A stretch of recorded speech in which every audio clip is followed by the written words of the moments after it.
Okay, let's go back to looking at them in parallel now. All right,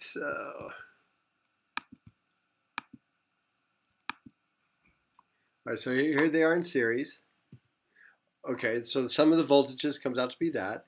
And now let's look at them when these light bulbs are wired in parallel. Notice, I know it's in parallel because I can be here, I can be on this wire at this juncture, and I can get to a terminal on the battery without having to go through another resistor.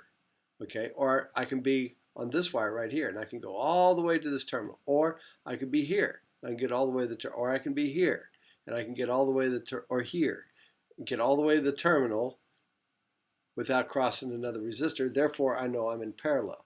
Now, because we know from the capacitor study that the resistors, if they're in parallel, okay, the resistors, if they're in parallel, then all the voltages are the same. However, what's different and what we need to see here is that the total current, actually when it's like this, here comes this total current, it breaks up into three different segments, okay? And so the total current is equal to I1 plus I2 plus I3. Aha! So when that's the case, we know that now it looks like the capacitors when they're in series, but this is resistors in parallel. So let's look at the resistors in parallel real quick. So here's resistors in parallel, the formula for that. Because I know that V is equal to IR, okay, and I know that the voltages are all the same, but the currents are different, so therefore when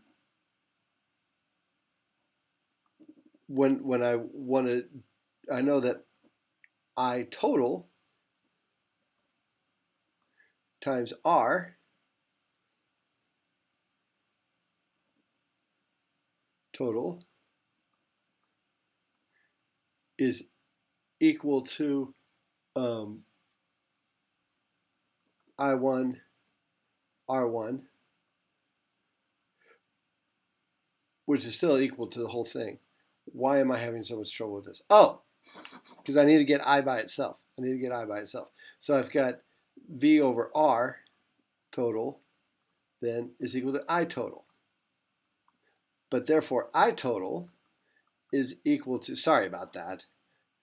Therefore, so I total is equal to I1 plus I2 plus I3 going on out ad nauseum. But these are equal to V over R total. So therefore, this equals V over R1 plus V over R2 plus V over R3, because we know that V1, V2, and V3 all equal V. Okay? So then I can cancel those, and then I wind up with this 1 over R total.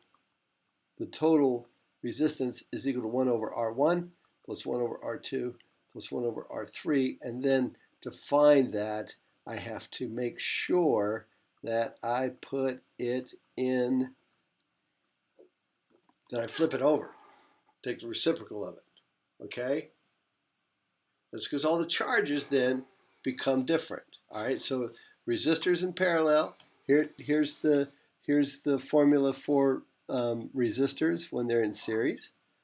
And here's the formula for resistors when they're in parallel. And we can also combine the two. We'll look at systems where we combine the two. Okay, so I wanted to give you that